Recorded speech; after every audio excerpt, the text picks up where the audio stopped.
Malam takbir belum lagi habis ketika suamiku menaruh amplop THR 80 juta itu ke tangan ibunya, tepat di depanku. Seolah aku hanya perabot di ruang tamu sendiri. Aku hanya diberi tugas satu, mengurus lebaran seluruh keluarga besar seorang diri. Maka malam itu, di atas meja yang dulu penuh rendang dan opor, aku menghidangkan masakan seharga Rp20.000 dan wajah 20 orang yang biasa mentertawakanku seketika berubah pucat pasi. Mereka pikir aku perempuan lemah yang bisa disuruh diam selama 7 tahun. Mereka tidak tahu nama siapa yang tertera di atas sertifikat rumah tempat mereka berpesta. Mereka tidak tahu malam itu juga aku sudah menutup satu persatu keran uang yang selama ini mereka kira takkan pernah kering, dan yang akan runtuh bukan hanya meja makan lebaran mereka, tapi seluruh istana kecil yang mereka bangun di atas punggungku. Halo,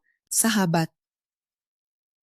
Selamat datang kembali di ruang cerita kita. Sebelum kita mulai, tolong bantu channel ini terus tumbuh dengan like dan subscribe, dan tulis di kolom komentar. Kalian menyimak dari kota mana malam ini? Karena malam ini, aku akan menceritakan bagaimana sebuah keluarga yang merasa memiliki segalanya, kehilangan segalanya, hanya karena satu piring nasi seharga 20.000. Dan bagaimana perempuan yang mereka anggap paling tidak berharga, ternyata memegang kunci dari semua yang mereka miliki. Duduklah yang nyaman. Ceritanya dimulai dari sini. Nama saya Kaliana, usia saya 34 tahun. Saya seorang akuntan dan pemilik sebuah usaha catering yang cukup besar di kawasan Bintaro. Sudah 7 tahun saya menjadi menantu di keluarga Wirahadi. 7 tahun yang kalau boleh jujur, terasa seperti 17. Saya bukan perempuan yang mudah dijatuhkan. Tapi selama 7 tahun itu,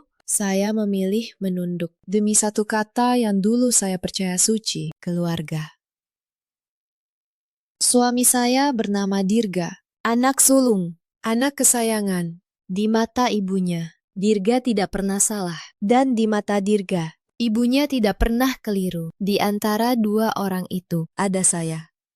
Perempuan yang menjahit tepi-tepi rumah tangga ini setiap kali ia mulai koyak, tanpa seorang pun benar-benar melihat. Rumah kami ada di Bintaro. Rumah 2 lantai dengan halaman yang cukup untuk sebuah pohon mangga dan sebuah dapur besar, tempat usaha catering saya berjalan. Banyak orang mengira rumah itu milik Dirga. Banyak orang mengira usaha itu berkat modal keluarganya. Biarlah, saya tidak pernah merasa perlu meluruskan. Waktu itu, saya masih percaya bahwa merendahkan diri adalah bentuk cinta. Ibu mertua saya bernama Bu Marlina. Usianya 61 tahun. Beliau tinggal tidak jauh, di rumah lama keluarga di kawasan yang lebih sederhana. Tapi kehadirannya selalu memenuhi rumah kami seperti asap yang menyusup ke setiap sudut. Bu Marlina punya cara bicara yang halus, tapi menusuk. Ia tidak pernah membentak. Ia cukup tersenyum, lalu menjatuhkan satu kalimat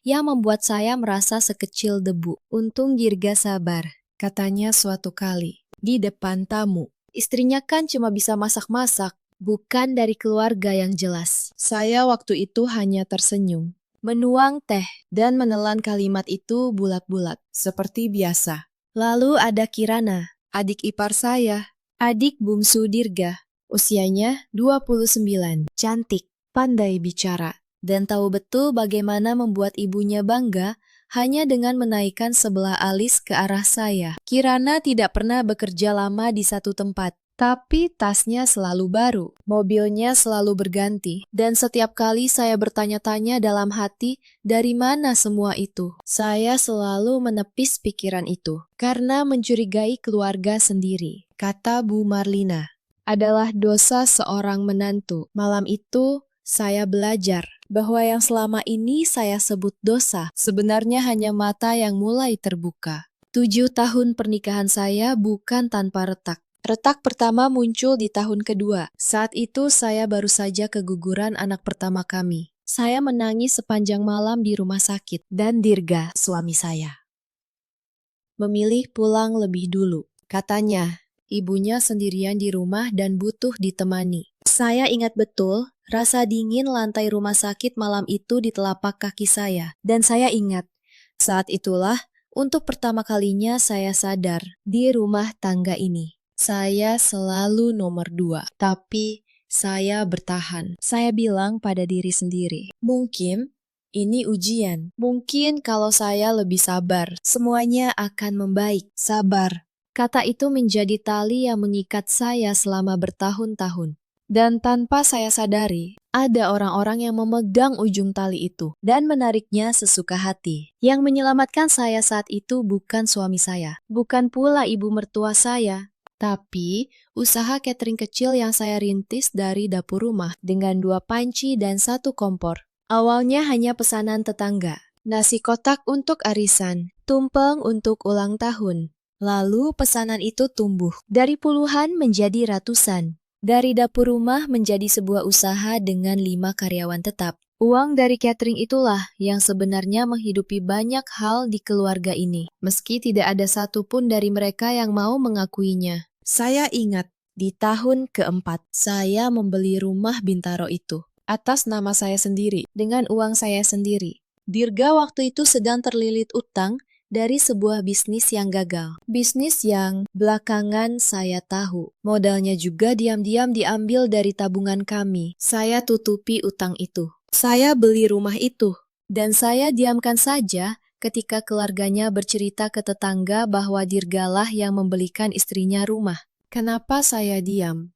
Karena saya pikir harga diri seorang laki-laki adalah hal yang harus dijaga seorang istri. Betapa mahal harga yang saya bayar untuk sebuah keyakinan yang keliru itu. Ada satu peristiwa, kalau saya ingat sekarang. Seharusnya sudah cukup membuka mata saya sejak lama. Tahun kelima pernikahan kami, saya mendapat penghargaan dari Asosiasi Pengusaha Kuliner setempat. Usaha catering saya dinobatkan sebagai usaha kecil terbaik tahun itu. Saya pulang dengan hati berbunga. Untuk pertama kalinya, saya merasa punya sesuatu yang benar-benar milik saya. Sesuatu yang saya bangun dengan tangan saya sendiri. Malam itu, saya bercerita pada Dirga dan Bu Marlina yang kebetulan sedang berkunjung. Saya berharap, sekali saja, mendapat sepatah kata bangga. Bu Marlina hanya melirik piala kecil di tangan saya, lalu berkata, "Ya begitulah, perempuan yang tidak punya keturunan memang harus sibuk mencari kesibukan lain."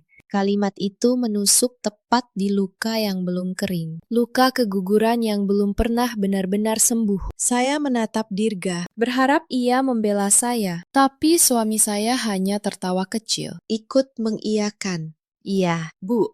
Untung kalian ada kegiatan, daripada di rumah melamun." Malam itu, piala kecil itu saya simpan di lemari paling bawah. Dan saya belajar untuk tidak lagi berharap pengakuan dari orang-orang yang memang tidak berniat memberikannya. Tapi mereka tidak tahu, setiap luka yang mereka torehkan, diam-diam menjadi bata. Dan bata-bata itu, suatu hari, akan menjadi tembok yang memisahkan saya dari mereka selamanya. Ada satu malam lagi yang tidak akan pernah saya lupakan. Di hari ulang tahun saya yang ke-32, saya sedang demam tinggi. Tubuh saya menggigil. Saya berbaring sendirian di kamar, berharap Dirga pulang membawa sekedar bubur hangat. Ponsel saya berdering. Itu Dirga. Saya angkat dengan suara lemah, berharap ia dalam perjalanan pulang. "Kalyana," katanya. "Malam ini aku temani ibu ke acara arisan besar keluarga. Beliau tidak mau datang sendiri. Kamu istirahat saja, ya."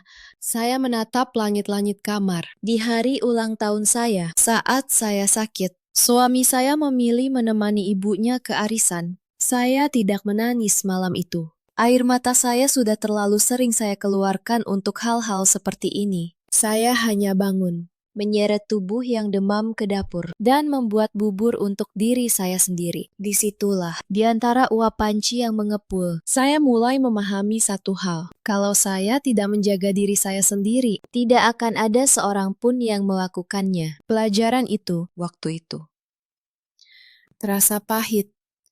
Tapi belakangan, ia menjadi kekuatan terbesar saya. Karena perempuan yang sudah terbiasa menyelamatkan dirinya sendiri tidak akan pernah lagi bergantung pada belas kasihan orang yang tidak menghargainya. Puncak dari semuanya selalu datang di bulan Ramadan. Menjelang Lebaran, Bagi keluarga Wirahadi, Lebaran bukan sekedar hari raya. Lebaran adalah panggung. Panggung untuk memamerkan siapa yang paling kaya, siapa yang paling dermawan, dan siapa menantu yang paling bisa disuruh-suruh. Dan tebak, siapa yang selalu mendapat peran terakhir itu. Setiap tahun, rumah kami di Bintaro menjadi tempat berkumpul. 20, kadang 25 orang. Om, tante, sepupu, keponakan. Mereka datang dari kampung, menginap berhari-hari, dan semua urusan, dari belanja, memasak, mencuci, sampai membereskan, jatuh ke tangan saya. Bu Marlina duduk di kursi paling nyaman, membagikan nasihat. Kirana sibuk bersuah foto dengan baju baru, dan Dirga tertawa-tawa bersama para om. Seolah rumah ini memang dibangun untuk kenyamanan mereka. Saya di dapur. Dari sebelum subuh sampai lewat tengah malam. Saya masih ingat Lebaran tahun lalu. Saya bangun pukul 3 pagi untuk mulai memasak. Menyiapkan sahur untuk 20 orang. Lalu langsung lanjut menyiapkan hidangan Lebaran.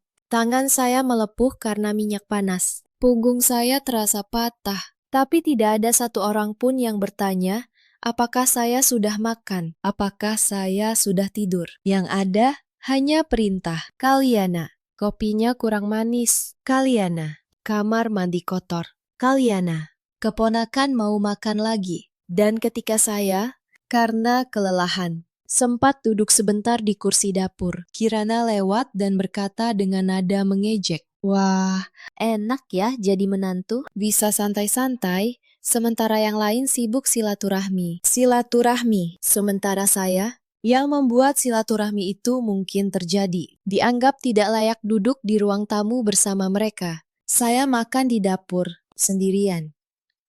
Dengan sisa-sisa lauk yang tidak habis. Sementara di ruang tengah, keluarga besar tertawa menikmati masakan yang saya buat dengan tangan sendiri. Itu bukan sekali 2 kali. Itu terjadi setiap tahun, selama 7 tahun. Dan setiap tahun, saya menelannya, sambil berkata pada diri sendiri bahwa inilah pengorbanan seorang istri yang baik. Tahun ini seharusnya sama seperti tahun-tahun sebelumnya, sampai sebuah amplop mengubah segalanya. 3 hari sebelum Lebaran, Dirga menerima THR dari kantornya. 80 juta rupiah. Angka yang besar, angka yang seharusnya bisa membuat Lebaran keluarga kami terasa lapang. Malam itu, saya sedang menghitung anggaran belanja Lebaran di meja makan. Daftar kebutuhan 25 orang tidaklah sedikit. Saya bilang pada Dirga, "Mas, tahun ini kita perlu sekitar 20 juta untuk semua keperluan Lebaran. Belanja, daging, kue, angpau untuk keponakan." Dirga tidak menjawab.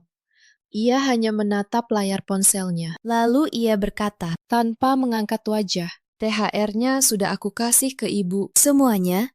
Saya berhenti menulis. Semuanya 80 juta. Ibu yang lebih berhak, katanya datar. Beliau yang membesarkan aku. Kamu urus saja Lebaran pakai uang catering kamu.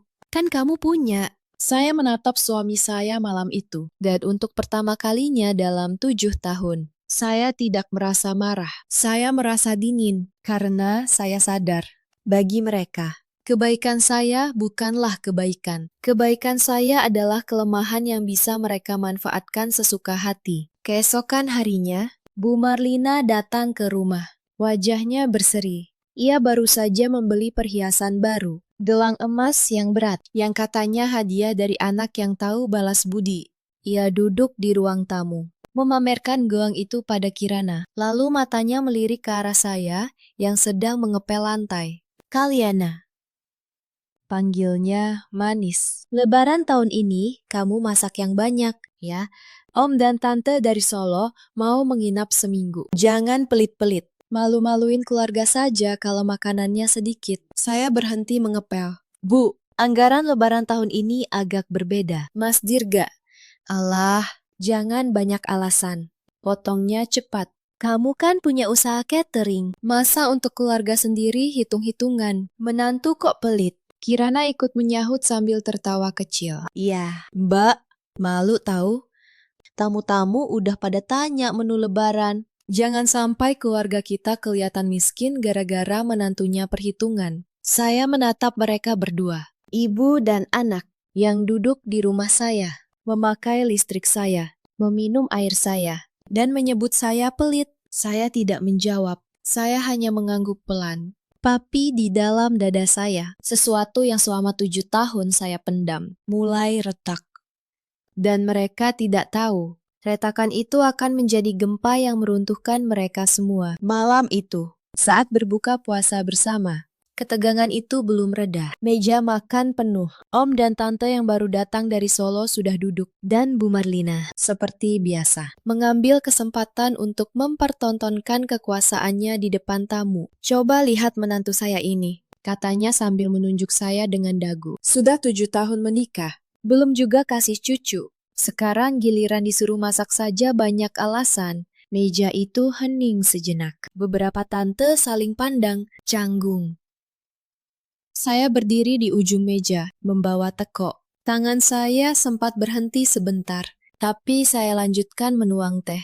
Seolah tidak terjadi apa-apa. Kirana, yang tak pernah mau kalah, ikut menambahi. Iya, Bu, zaman sekarang menantu susah dikasih tahu. Padahal kan kita ini sudah baik mau menerima dia jadi bagian keluarga. Menerima saya jadi bagian keluarga. Saya hampir tertawa mendengarnya. Keluarga yang seluruh kenyamanannya dibiayai oleh orang yang mereka anggap diterima itu. Om dari Solo, orang yang paling dituakan, mencoba menengahi. Sudah. Ini kan bulan puasa. Jangan ributkan hal begini. Tapi Bu Marlina belum puas. Ia menoleh pada saya dan menjatuhkan kalimat yang malam itu menjadi pemicu terakhir. Kalyana, katanya, dengan senyum manis yang paling menusuk. Kamu itu di rumah ini cuma numpang nama Wirahadi. Kalau bukan karena Dirga, kamu itu bukan siapa-siapa. Jadi jangan banyak tingkah, numpang nama di rumah yang sertifikatnya atas nama saya. Dibeli dengan uang saya. Saya meletakkan teko itu. Perlahan, saya menatap Bu Marlina, dan untuk pertama kalinya malam itu, saya tidak menunduk. Baik, Bu, kata saya tenang. Saya mengerti sekarang. Bu Marlina mengira itu kekalahan saya.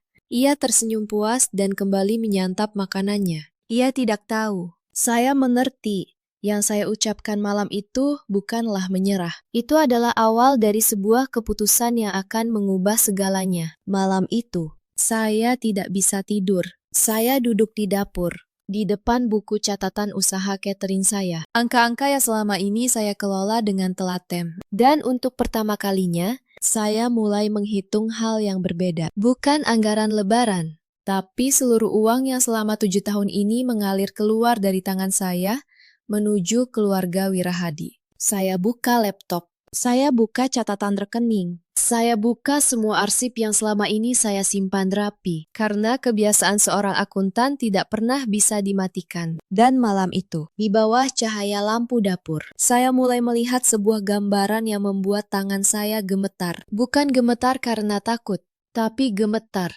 karena marah yang selama ini saya kunci rapat-rapat. Akhirnya menemukan celah untuk keluar. Angka pertama yang saya lihat adalah cicilan rumah lama Bu Marlina. Rumah yang selama ini beliau banggakan sebagai warisan keluarga. Ternyata cicilannya sejak 4 tahun lalu. Saya yang membayar melalui rekening yang Dirga minta saya isi setiap bulan untuk keperluan ibu. 8 juta setiap bulan. Selama 48 bulan. 384 juta rupiah.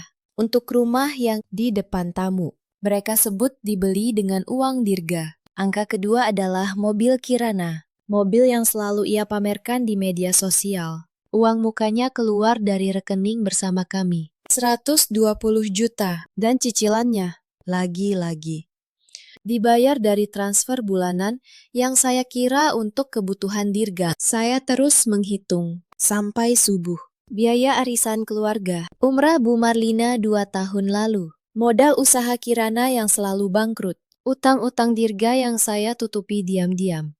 Ketika semua angka itu berjejer di layar, saya hanya bisa terdiam. Lebih dari 2 miliar rupiah dalam 7 tahun. Itu bukan cinta yang saya berikan. Itu adalah pemerasan yang saya izinkan, karena saya terlalu takut disebut menantu durhaka. Tapi ada satu penemuan malam itu yang membuat saya benar-benar terdiam. Di antara arsip lama, saya menemukan sesuatu yang selama ini luput dari perhatian saya. Sebuah transfer besar, 3 tahun lalu.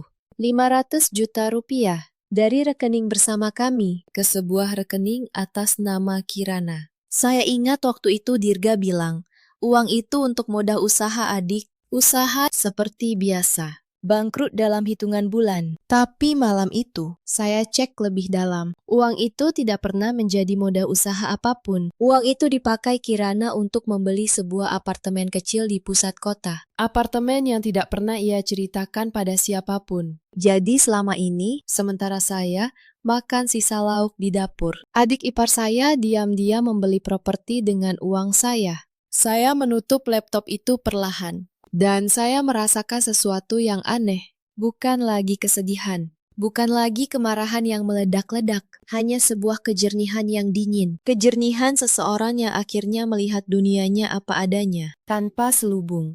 Kalau kalian ada di posisi saya malam itu, dengan semua bukti di depan mata, apa yang akan kalian lakukan? Menuntut mereka habis-habisan, atau memilih jalan lain? Simpan jawaban kalian. Karena apa yang saya pilih mungkin akan mengejutkan. Suara azan subuh terdengar dari kejauhan. Dan di dapur itu, saya membuat sebuah keputusan. Tapi keputusan saya bukan untuk berteriak, bukan untuk menangis, bukan untuk mengemis pengakuan. Keputusan saya jauh lebih tenang dari itu. Dan justru karena itu, jauh lebih menghancurkan. Pagi harinya, saya pergi menemui seseorang. Namanya Pak Rendra. Seorang notaris, sekaligus sahabat lama saya dari masa kuliah. Di kantornya yang sejuk, saya membuka semua dokumen. Sertifikat rumah Bintaro atas nama saya, akta usaha catering atas nama saya, catatan seluruh aliran dana selama 7 tahun.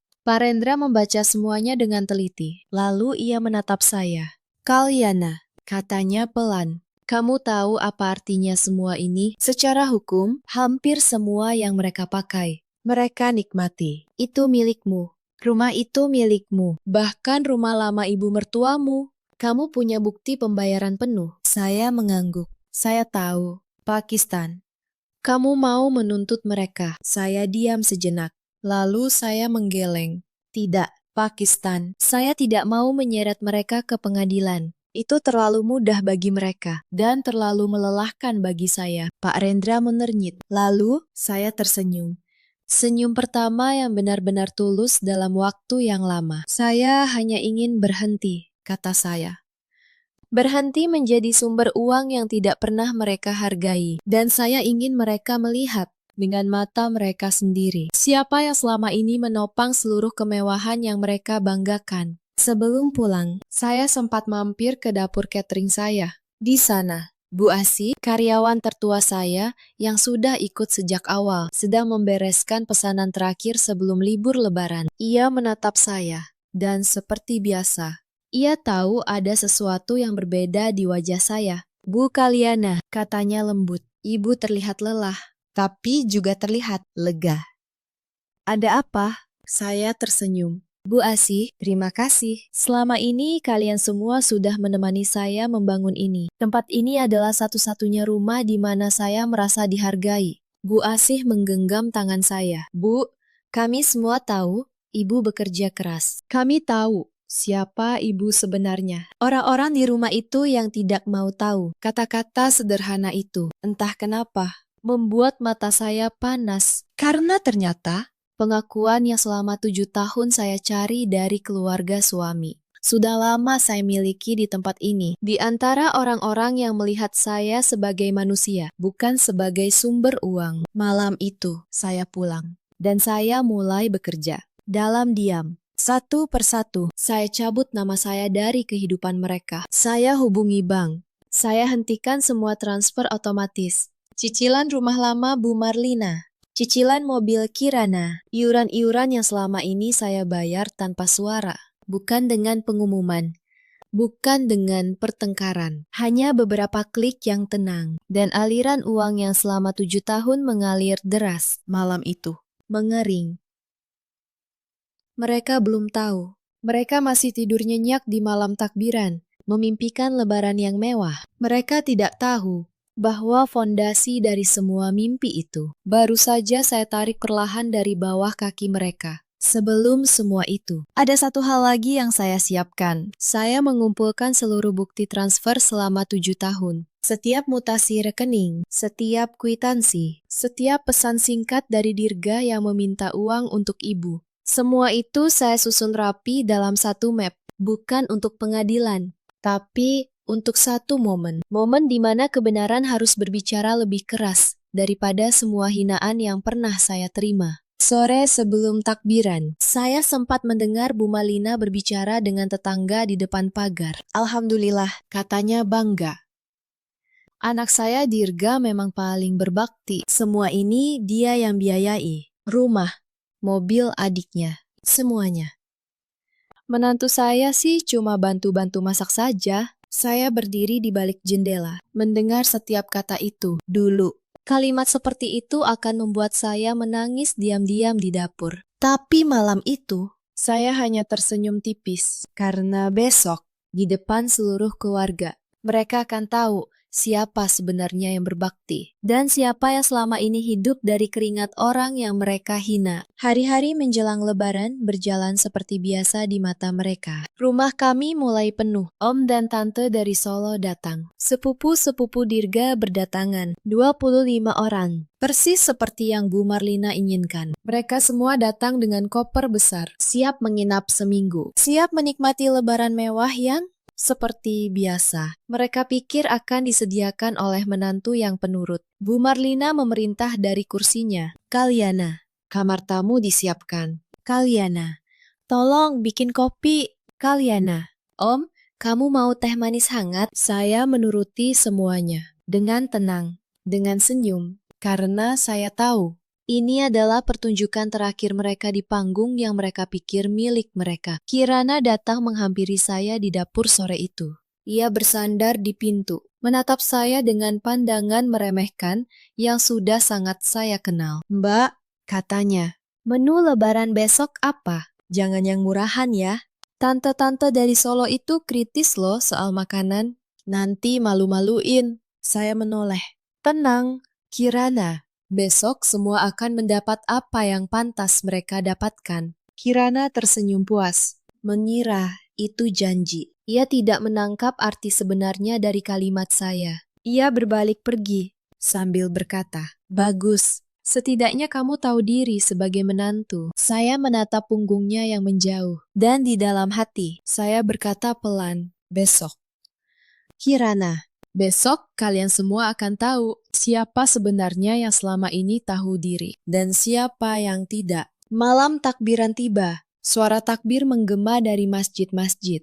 Rumah kami terang benderang, penuh dengan tawa keluarga besar Wirahadi. Bu Marlina duduk di kepala meja, mengenakan baju baru dan gelang emas beratnya. Kirana di sampingnya, cantik dengan gaun mahal. Dirga sibuk melayani para om dengan bangga. Meja makan panjang sudah disiapkan. Piring-piring terbaik. Gelas kristal yang biasa hanya keluar setahun sekali. Semua mata menunggu satu hal. Hidangan lebaran yang megah, yang setiap tahun menjadi kebanggaan keluarga ini. Bu Marlina menepuk tangan.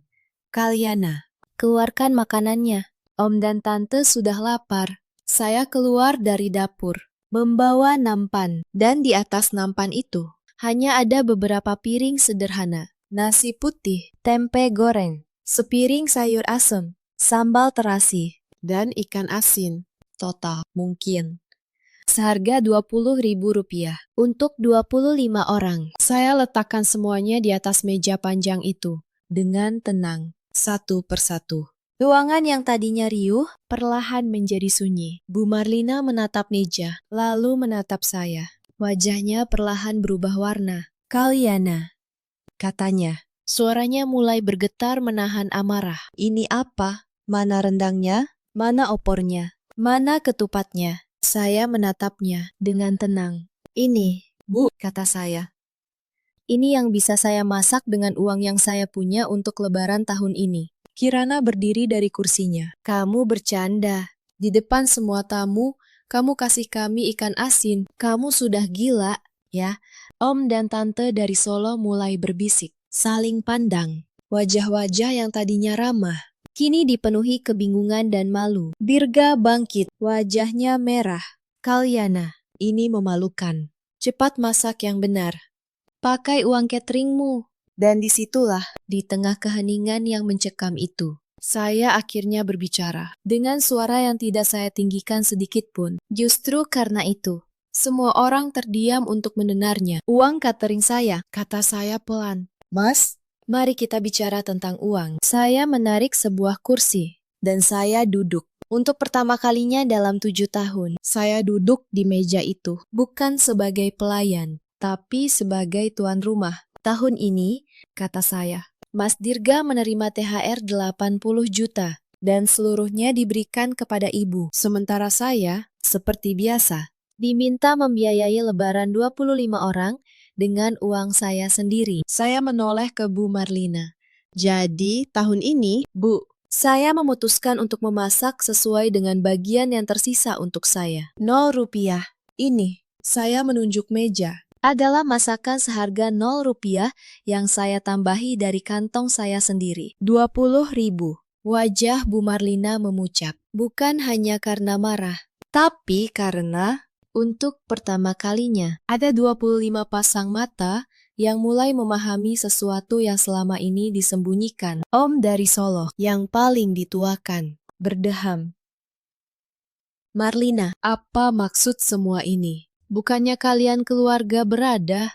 Katamu Dirga yang membiayai semua ini setiap tahun. Dan saya tahu, saat itulah, panggung mereka mulai runtuh. Saya berdiri kembali. Saya berjalan ke lemari, mengambil sebuah map yang sudah saya siapkan. Saya letakkan map itu di atas meja, di tengah ikan asin dan sayur asem. Sebelum kita lanjutkan, kata saya, izinkan saya memperjelas beberapa hal, supaya tidak ada lagi yang salah paham di keluarga ini. Saya buka map itu. Lembar pertama, rumah ini, kata saya, sambil meletakkan sertifikat di atas meja. Rumah tempat kalian semua berkumpul malam ini. Sertifikatnya atas nama saya, Kalyana. Dibeli dengan uang usaha catering saya 4 tahun lalu. Ketika Mas Dirga sedang terlilit utang, ruangan itu semakin sunyi. Sunyi yang terasa berat. Dirga terduduk. Wajahnya pucat. Kalyana, jangan di sini. Jangan sekarang. Kenapa tidak sekarang? Mas, tanya saya lembut. Bukankah lebaran adalah waktu untuk keluarga saling jujur? Saya keluarkan lembar kedua. Ini, kata saya, bukti pembayaran cicilan rumah lama Ibu Marlina. Rumah yang Ibu banggakan sebagai warisan keluarga. 8 juta per bulan. Selama 4 tahun. Semua dibayar dari rekening saya. 384 juta rupiah. Bu Marlina jatuh terduduk di kursinya. Gelang emasnya tiba-tiba terlihat begitu berat di pergelangan tangannya. Dan ini, saya keluarkan lembar ketiga. Menoleh ke Kirana. Uang muka dan cicilan mobil yang selalu kamu pamerkan. Kirana, 120 juta dari rekening bersama kami. Kirana membeku. Wajahnya yang tadi angkuh, kini kehilangan seluruh warnanya. Dan masih ada satu lagi, lanjut saya, menatapnya lurus. Apartemen di pusat kota itu. Kirana, yang katanya modal usaha 500 juta. Saya rasa Ibu dan Om di sini pun belum pernah mendengar tentang apartemen itu. Bukan. Bu Marlina menoleh cepat ke arah Kirana. Apartemen apa? Kirana, kamu punya apartemen. Kirana tergagap. Bu, itu. Itu bukan seperti yang untuk pertama kalinya. Keretakan muncul bukan hanya antara saya dan mereka, tapi di antara mereka sendiri. Ibu dan anak yang selama ini bersekutu untuk menekan saya, kini mulai saling curiga. Karena begitulah rumah yang dibangun di atas keserakahan. Ia runtuh bukan hanya dari luar, tapi juga dari dalam. Saya menutup map itu, dan saya menatap mereka semua satu persatu. Selama 7 tahun, kata saya. Saya membiayai kehidupan kalian, rumah kalian, mobil kalian, umrah kalian, utang-utang kalian, lebih dari 2 miliar rupiah. Dan sebagai gantinya, saya disebut menantu pelit, menantu murahan, menantu yang tidak tahu diri. Suara saya tetap tenang, tapi setiap kata jatuh seperti palu. Malam ini, saya tidak menuntut apa-apa. Saya hanya berhenti. Semua transfer sudah saya hentikan. Mulai bulan ini, cicilan rumah ibu, cicilan mobil Kirana, semuanya akan kembali menjadi tanggung jawab kalian sendiri. Om dari Solo menatap Bu Marlina dengan pandangan yang berbeda sekarang. Pandangan yang penuh kekecewaan. Marlina, katanya, berat. Jadi selama ini, semua yang kau banggakan di depan kami adalah pemberian menantumu. Menantu yang kau hina di setiap kesempatan. Bu Marlina tidak bisa menjawab. Untuk pertama kalinya, mulut yang selalu penuh dengan kalimat menusuk itu terkunci rapat. Dirga meraih tangan saya. Kalyana, kita bisa bicara baik-baik. Aku kilaf. Ibu juga tidak bermaksud. Saya tarik tangan saya perlahan. Mas, kata saya. Selama 7 tahun aku menunggu kamu berdiri di sisiku. Satu kali saja, malam ini. Aku tidak lagi menunggu. Kirana, dalam keputusasaannya, mencoba menyerang. Kamu memang perempuan licik. Kamu simpan semua bukti ini untuk menjatuhkan kami. Dasar menantu ular. Saya menatapnya dengan tenang. Licik, Kirana. Seorang akuntan menyimpan catatan keuangan bukanlah kelicikan. Itu kebiasaan. Yang licik adalah orang-orang yang menghabiskan uang orang lain sambil menyebut pemiliknya pelit. Bu Marlina mencoba bangkit dari keterpurukannya. Ia menoleh pada saudara-saudaranya, mencari dukungan yang sudah tidak ada. Dia bohong. Dia mengarang semua ini untuk mempermalukan saya. Mana mungkin? Mana mungkin apa? Bu, potong saya lembut. Saya keluarkan ponsel saya, membuka aplikasi bank, dan menunjukkan layarnya pada Om dari Solo. Ini rekening koran saya. Silakan Om periksa sendiri. Setiap tanggal, setiap angka, semua tercatat. Om dari Solo mengambil ponsel itu dengan tangan gemetar. Ia membaca layar itu lama, sangat lama. Lalu ia menyerahkannya kembali dan menatap Bu Marlina dengan pandangan yang tidak bisa lagi disembunyikan. Marlina, katanya, suaranya berat, penuh kekecewaan. Selama bertahun-tahun kau membuat kami memandang rendah perempuan ini di setiap acara keluarga. Kau menyuruh kami menganggapnya menantu yang tidak becus. Ternyata dialah yang menanggung kalian semua. Beberapa tante mulai menunduk. Salah satu dari mereka yang tahun lalu ikut menertawakan masakan saya, kini tidak berani menatap ke arah saya sama sekali. Dirga masih terduduk. Air mukanya hancur. Kalyana, kenapa kamu tidak pernah bilang? Kenapa kamu diam saja selama ini? Saya menoleh padanya. Dan inilah pertanyaan yang mungkin sudah lama ingin saya jawab, karena setiap kali saya mencoba bicara, Mas, kamu memilih ibumu. Karena setiap kali saya butuh kamu berdiri di sisiku, kamu justru berdiri di seberang. Diam adalah satu-satunya cara saya bertahan. Sampai malam ini, saya sadar, bertahan bukan lagi pilihan yang benar. Saya edarkan pandangan ke seluruh ruangan, ke wajah-wajah yang selama 7 tahun memandang saya sebelah mata. Kalian datang malam ini untuk sebuah pesta, untuk rendang, opor, dan ketupat.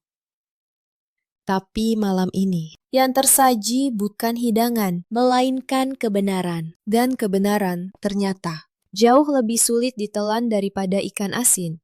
Ruangan itu hening total. Hanya suara takbir dari luar yang terus mengalun, seolah menjadi latar bagi runtuhnya sebuah kerajaan kecil yang dibangun di atas kepura-puraan. Tante dari Solo, yang tadinya paling nyaring menuntut rendang, kini menunduk, malu. Ia berbisik pada suaminya, "Ayo kita pulang saja. Ini bukan urusan kita." Satu persatu, keluarga besar yang tadi datang dengan koper penuh dan mulut penuh tuntutan, mulai beranjak. Mereka tidak lagi berani menatap Bu Marlina, apalagi menatap saya. Panggung lebaran yang megah itu, malam ini, kosong. Yang tersisa hanya sepiring ikan asin dan sebuah keluarga yang akhirnya telanjang di hadapan kebenaran. Hari-hari setelah lebaran itu berjalan lambat. Rumah kami kembali sunyi. Tapi kali ini, kesunyiannya berbeda. Bukan kesunyian orang yang tertindas, tapi kesunyian orang yang akhirnya bisa bernapas. Dirga tidak banyak bicara. Ia mulai memahami terlambat betapa banyak yang telah ia sia-siakan. Suatu malam, ia mendekati saya. Kalyana, aku minta maaf. Aku tahu, Kata itu tidak cukup. tapi Apakah masih ada yang bisa diperbaiki? saya menatapnya lama. Dan saya menggeleng pelan. Ada hal yang bisa diperbaiki, Mas, kata saya. Tapi ada juga yang tidak bisa dikembalikan. Kepercayaan adalah salah satunya. Beberapa minggu kemudian, saya mengajukan gugatan cerai. Bukan dengan kemarahan, tapi dengan ketenangan seseorang yang akhirnya memilih dirinya sendiri. Prosesnya tidak mudah, tapi karena semua aset atas nama saya, dan semua catatan tersimpan rapi, tidak ada yang bisa mereka rebut. Rumah Bintaro tetap milik saya. Usaha catering saya tetap berjalan, bahkan berkembang. Bu Marlina, tanpa aliran uang bulanan itu, harus menjual gelang-gelang emasnya untuk membayar cicilan rumah lamanya. Rumah yang ternyata tanpa saya tidak sanggup ia pertahankan. Kirana kehilangan mobilnya, ditarik oleh pihak leasing, karena tidak ada lagi yang membayar cicilannya. Foto-foto pamer di media sosialnya perlahan menghilang, dan apartemennya ia sembunyikan itu akhirnya menjadi sumber pertengkaran hebat antara ia dan ibunya sendiri. Bu Marlina merasa dikhianati karena Kirana menyimpan uang untuk dirinya sendiri, sementara ibunya harus menjual perhiasan. Persekutuan yang dulu mereka gunakan untuk menekan saya, kini berubah menjadi permusuhan di antara mereka. Saya tidak perlu melakukan apa-apa. Saya hanya perlu berhenti menjadi perekat yang selama ini menyatukan mereka. Dan tanpa perekat itu, mereka berhamburan sendiri. Dan Dirga, anak kesayangan, yang selalu merasa ibunya lebih berhak dari istrinya, kini harus menanggung sendiri beban keluarga yang selama ini saya panggul diam-diam. Mereka tidak jatuh karena saya menghancurkan mereka. Mereka jatuh karena beban yang selama ini mereka timpakan pada orang lain akhirnya kembali ke pundak mereka sendiri. Itulah keadilan yang paling sunyi. Keadilan yang datang bukan dari dendam, tapi dari berhentinya seseorang untuk terus menerima yang salah. Beberapa bulan setelah perceraian, saya membuka cabang baru untuk usaha catering saya, lebih besar, dengan 12 karyawan. Di hari pembukaan, saya berdiri di depan dapur baru yang luas itu. Aroma bumbu memenuhi udara. Suara karyawan yang bekerja dengan gembira mengisi ruangan. Dan untuk pertama kalinya sejak lama, saya merasa rumah. Bukan rumah dari batu bata, tapi rumah dari harga diri yang akhirnya saya rebut kembali. Bu Asih datang menghampiri, membawa nampan berisi nasi tumpeng kecil. Untuk ibu, katanya. Kami patungan, selamat atas cabang baru ini. Bu, ibu pantas mendapatkannya. Saya menatap tumpeng sederhana itu, dan air mata saya, yang selama bertahun-tahun saya tahan di dapur keluarga Wirahadi, kini jatuh untuk alasan yang berbeda. Bukan karena luka, tapi karena akhirnya saya berada di tempat di mana kerja keras saya dilihat, dihargai, dan dirayakan. Saya potong ujung tumpeng itu, dan saya bagikan kepada mereka semua, kepada orang-orang yang tanpa ikatan darah, terasa lebih seperti keluarga daripada mereka yang selama 7 tahun menyebut saya orang luar. Malam itu, saya mengerti satu hal yang sederhana. Keluarga sejati bukanlah mereka yang seperjuangan denganmu karena keharusan. Keluarga sejati adalah mereka yang memilih untuk menghargaimu, bahkan ketika mereka tidak wajib melakukannya. Suatu sore, Bu Marlina datang. Sendirian. Ia terlihat lebih tua, lebih kecil. Gelang emasnya sudah tidak ada. Ia berdiri di depan catering saya, ragu.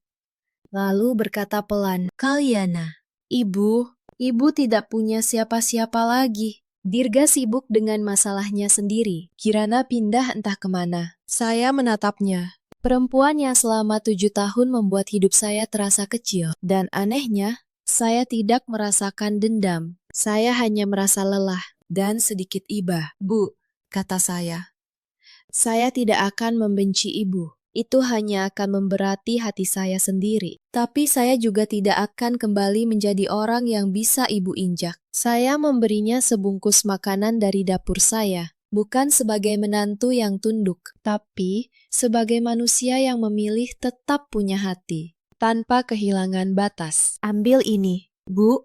Tapi setelah hari ini, Ibu harus belajar berdiri sendiri, seperti yang dulu saya lakukan ketika tidak ada seorang pun yang mau menopang saya. Bu Marlina menerima bungkusan itu dengan tangan gemetar, matanya berkaca-kaca. Dan untuk pertama kalinya, ia tidak punya satu kalimat menusuk pun untuk saya. Ia hanya mengangguk dan pergi.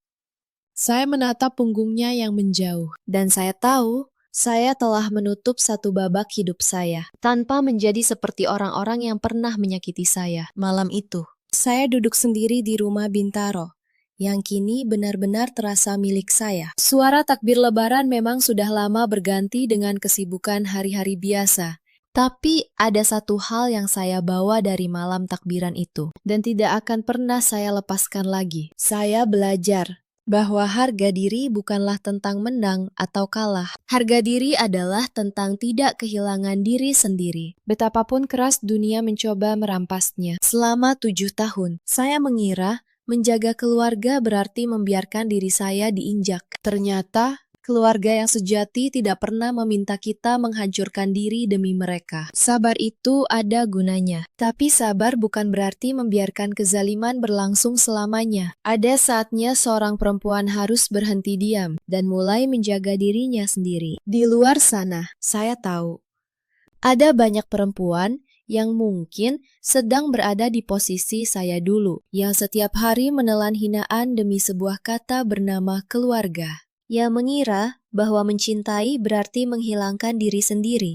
Kalau kalian salah satu dari mereka, izinkan saya mengingatkan satu hal. Kebaikan kalian bukanlah kelemahan, dan kesabaran kalian ada batasnya. Ketika seseorang memperlakukan ketulusan kalian sebagai barang gratis yang bisa diinjak, kalian berhak untuk berhenti. Berhenti bukanlah kekalahan. Berhenti adalah cara kalian berkata pada dunia bahwa diri kalian berharga. Ada juga banyak suami di luar sana yang seperti Dirga, memilih diam ketika seharusnya mereka berdiri. Dan banyak orang tua, karena rasa memiliki yang salah, menghancurkan rumah tangga anaknya sendiri.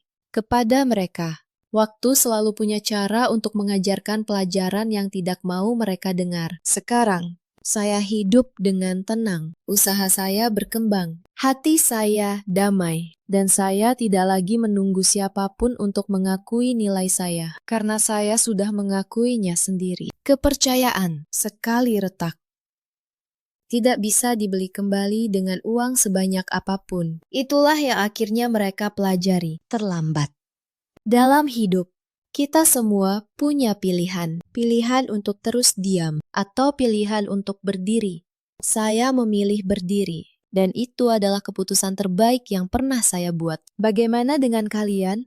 Kalau kalian pernah berada di posisi seperti saya, ceritakan di kolom komentar. Di posisi saya, apa yang akan kalian lakukan? Terima kasih sudah menemani cerita ini sampai akhir. Jaga diri kalian, jaga harga diri kalian, dan sampai jumpa di cerita berikutnya. Kate, jangan tempel ke engine.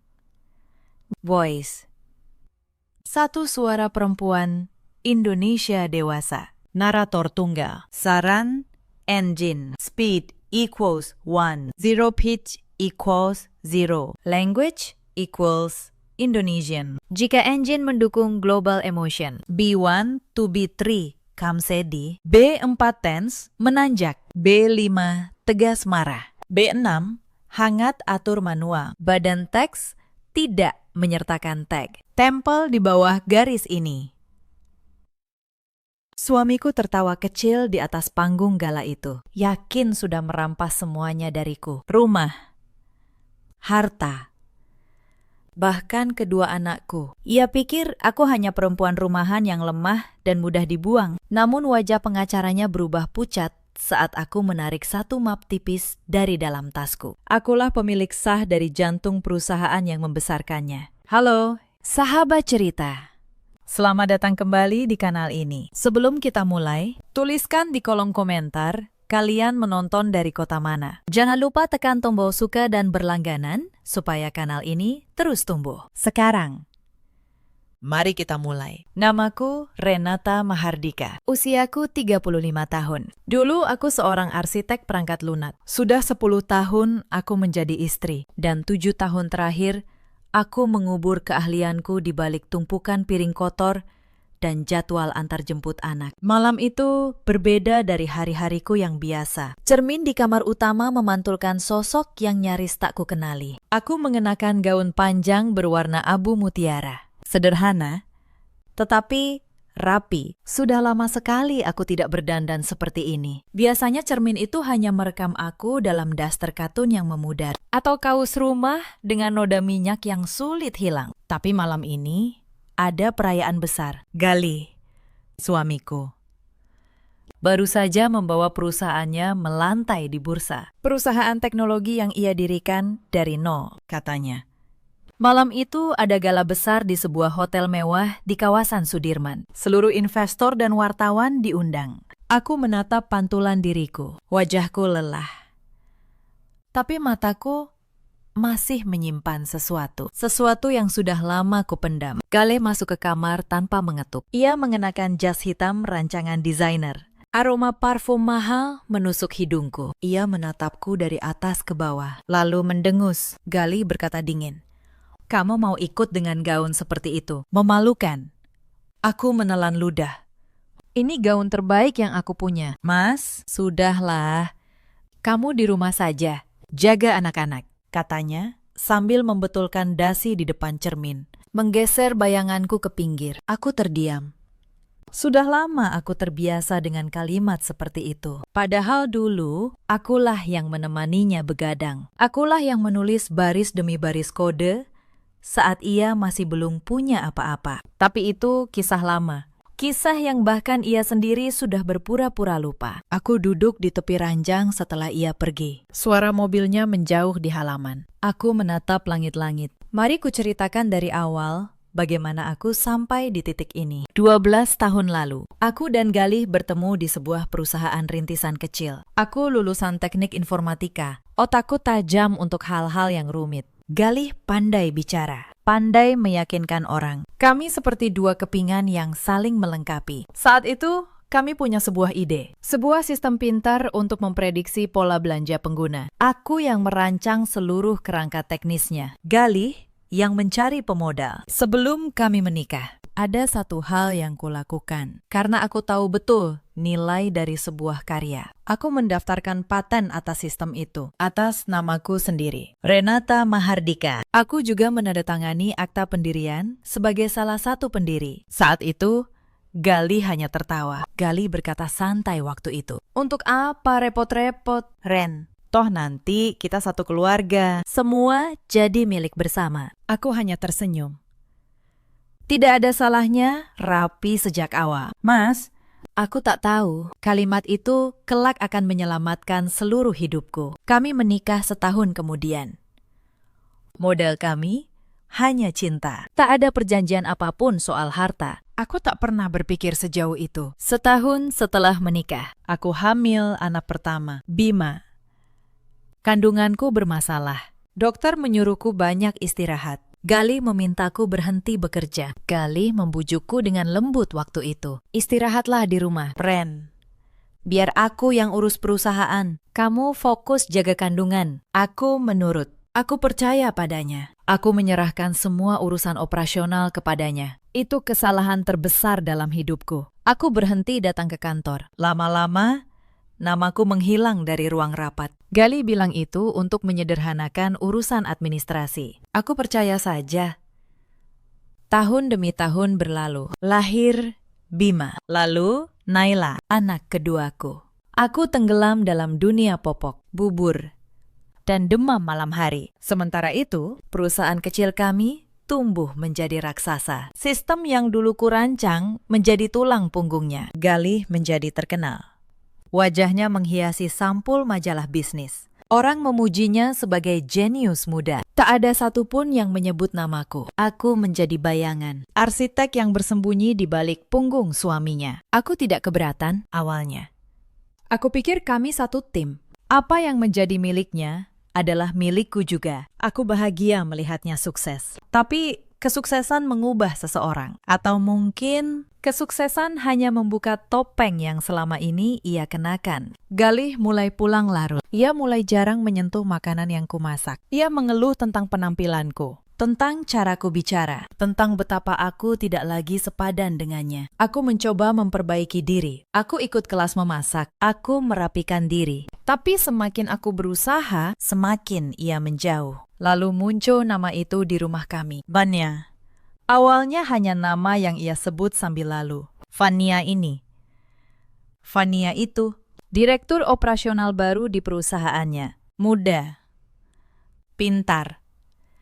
Lulusan luar negeri. Aku tak menaruh curiga. Sampai suatu malam, aku menemukan pesan di ponselnya yang lupa ia kunci. Aku tidak akan menceritakan isi pesan itu. Cukup kukatakan, malam itu duniaku runtuh dalam diam. Tanganku gemetar memegang ponsel itu. Tapi aku tidak berteriak. Aku tidak menangis di depannya. Aku meletakkan ponsel itu kembali ke tempatnya. Lalu, aku masuk ke kamar anak-anak. Kupandangi wajah Bima dan Naila yang tidur pulas. Malam itu aku belajar satu hal. Air mata tidak akan mengembalikan apapun. Yang bisa menyelamatkanku hanyalah kepala yang dingin. Aku mulai memperhatikan segalanya dengan lebih waspada. Aku mencatat dalam diam. Aku belajar kembali tentang dunia yang dulu kutinggalkan. Tapi sebelum aku siap, badai itu datang lebih cepat. Suatu pagi, kartu ATM-ku ditolak di kasir minimarket. Aku malu di depan antrean panjang. Aku mengembalikan susu dan roti kerak. Aku pulang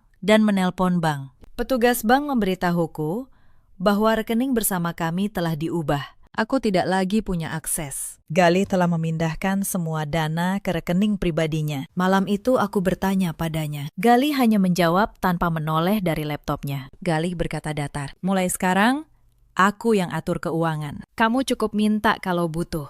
Itu lebih rapi. Aku terdiam.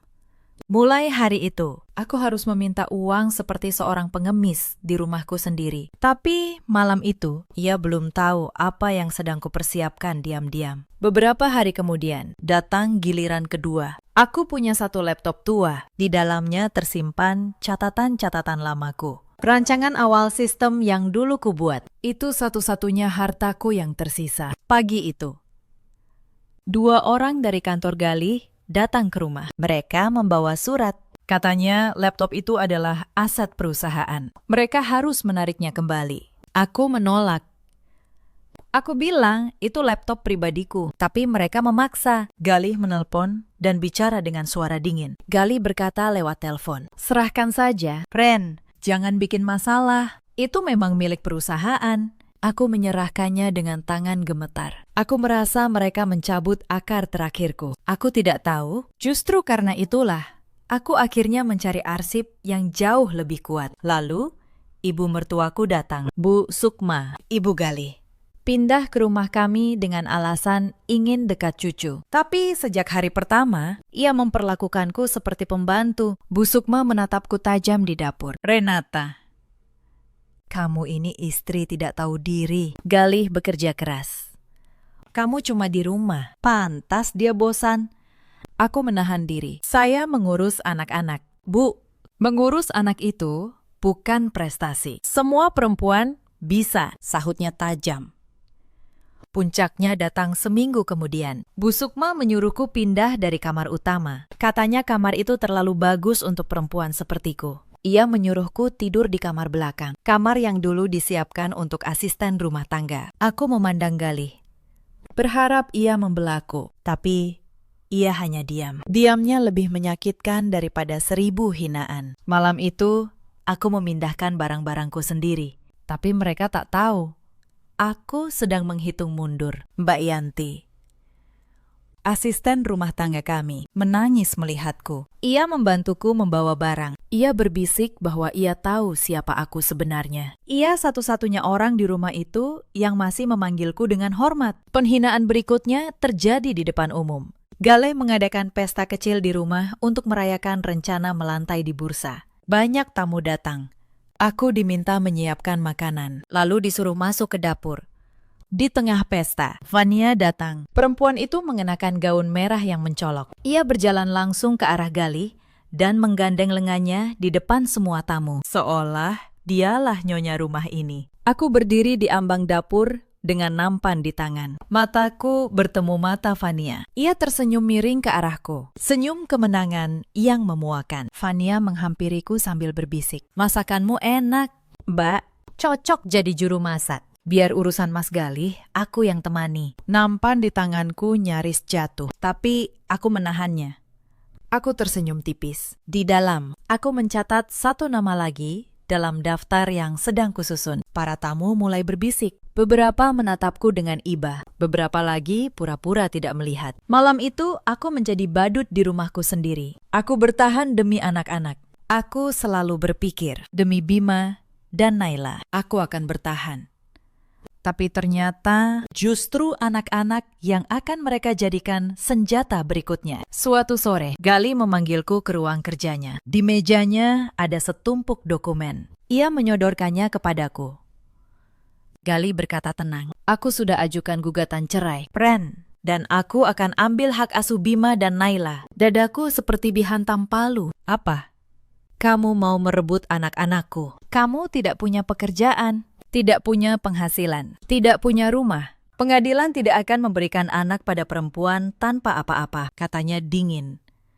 Aku menatapnya tak percaya. Aku ibu mereka, Gali. Aku yang melahirkan. Aku yang membesarkan mereka. Itu tidak cukup di mata hukum, jawabnya sambil tersenyum. Lebih baik kamu terima saja. Aku akan beri kamu uang. Pergi dari hidup kami.